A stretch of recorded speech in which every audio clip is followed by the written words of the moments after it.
ভিডিওটো আৰম্ভ কৰিম তাৰ পূৰ্বে এই ভিডিওটো চাই লওক।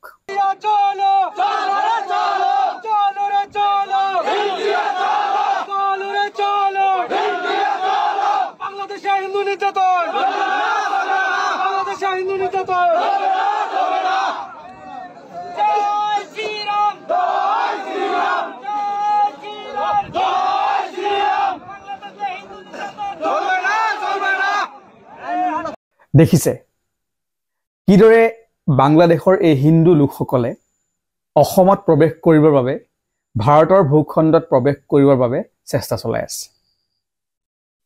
এই লোকখিনি আহিলে অসমত বা ভাৰতবৰ্ষত হিন্দু লোকৰ সংখ্যা বাঢ়ি যাব, তাত কোনো দ্বিমত নাই। কিন্তু সেই লোকসকল অসমলৈ আহিলে অসমীয়াৰ জানো কিবা লাভ হ'ব? প্ৰথমে আপোনালোকৰ সন্মুখত কেইটামান তথ্য শ্বেয়াৰ কৰিব বিচাৰিছো, যিকেইটা তথ্য শুনিলে আপোনাৰো বুকুখন কঁপি উঠিব, আপোনাৰ মনলৈও প্ৰশ্ন আহিব, আপোনাৰো গাৰ নোম শিয়ৰি উঠিব। প্ৰথমে জানি লওক, জম্মু কাশ্মীৰৰ পাছত অসম ভাৰতবৰ্ষৰ ভিতৰত দ্বিতীয় সৰ্বাধিক মুছলমান লোক থকা ৰাজ্য হ'বলৈ গৈ আছে। কাৰণ অসমত শেহতীয়াকৈ 40% অধিক মুছলমান জনসংখ্যা হৈ গৈছে। মুছলমান জনসংখ্যা বুলি কোৱাৰ লগে লগে যিসকল আমাৰ খিলঞ্জীয়া মুছলমান আছে সেইসকলে গাত পাতি ল'ব নালাগে, তেওঁলোক আমাৰ অসমীয়া জাতিৰে এক অবিচ্ছেদ্য অংগ। তথাপিও উদ্বেগৰ কথাটো হ'ল, আমাৰ অসমীয়া ভাষী হিন্দু লোকৰ হাতৰ পৰা ক্ৰমান্বয়ে ইখনৰ পাছত সিখন জিলা আঁতৰি গৈ আছে। অসমত এই পৰ্যন্ত 11খন জিলাত সংখ্যাগুৰু হ'ল মুছলমানসকল, আনহাতে সংখ্যালঘুলৈ পৰিণত হ'ল হিন্দুসকল। আৰু সেই হিন্দুসকলৰ মাজত কিমান অসমীয়া ভাষী হিন্দু আছে সেয়া আপোনালোকে নকলেও নিশ্চয় বুজি পাব। অসমৰ দক্ষিণ শালমৰা মানকাছাৰ জিলাত মুঠ জনসংখ্যাৰ 95.19% মুছলমান লোক। ঠিক সেইদৰে ধুবুৰীত 79.6%, বৰপেটাত 70.74%, আনহাতে দৰঙত 65% মুছলমান মেজৰিটি হৈ গ'ল।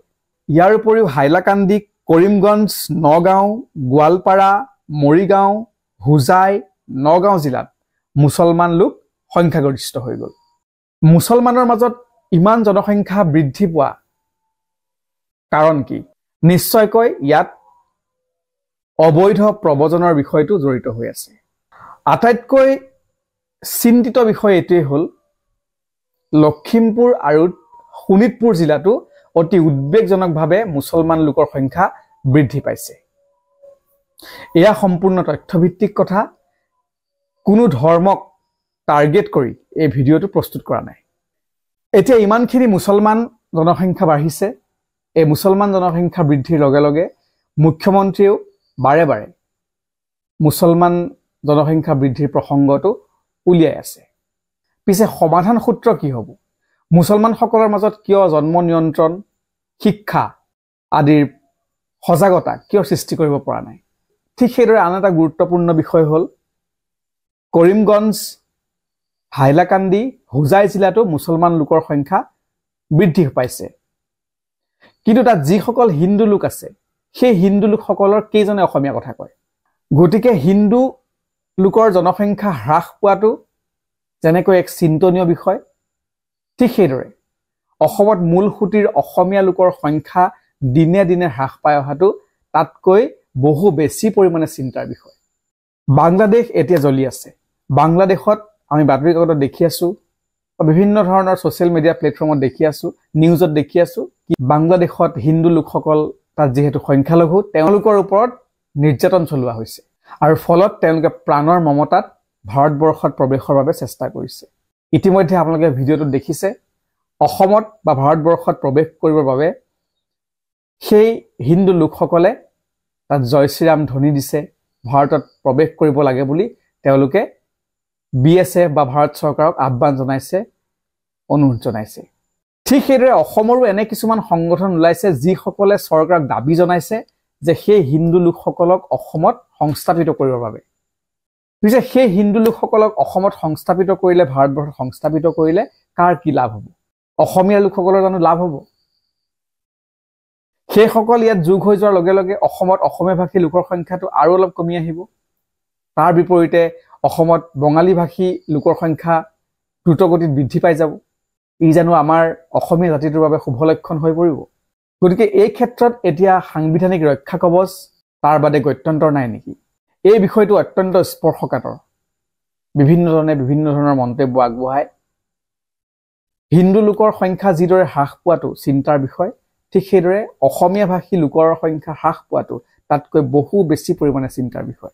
কেৱল এইটো বিষয়ে নহয়, যদি এই লোকসকলক ভাৰতবৰ্ষৰ চৰকাৰে মানৱীয়তাৰ দৃষ্টিৰে গ্ৰহণ কৰি নাগৰিকত্ব প্ৰদান কৰে আৰু অসমত যদি তাৰ বহুখিনি লোক সংস্থাপিত হৈ যায়, কাৰণ বাংলাদেশ আৰু অসমৰ সীমা অতি লগালগি, গতিকে নিশ্চিতভাৱে বাংলাদেশী লোকসকল অসমলৈ অহাত সহজ হ'ব।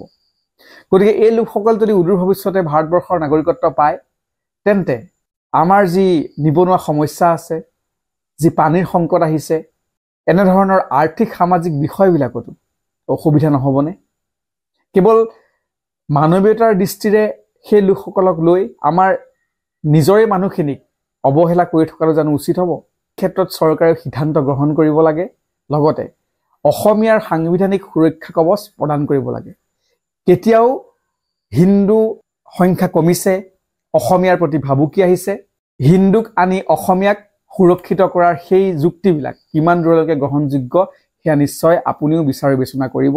গতিকে সেই লোকসকলক অনাৰ পূৰ্বে আমাৰ নিজৰ মানুহখিনি যাতে সুৰক্ষিত হৈ থাকিব পাৰোঁ, আমি যাতে আমাৰ ভাষা সংস্কৃতি কৃষ্টি যাতে আমি সদায়ৰ বাবে জীয়াই ৰাখিব পাৰোঁ, আমাৰ ভাষাটো যাতে কেতিয়াও হেৰাই নাযায়, অসমীয়া যাতে কেতিয়াও অসমৰ অফিচিয়েল লেংগুৱেজ হোৱাৰ পৰা আঁতৰি যাব নোৱাৰে, সেই বিষয়ে কিন্তু চৰকাৰে সিদ্ধান্ত লোৱাৰ সময় আহি পৰিছে। আৰু দীঘলীয়া নকৰোঁ, আজিৰ ভিডিঅ' ইমানেই।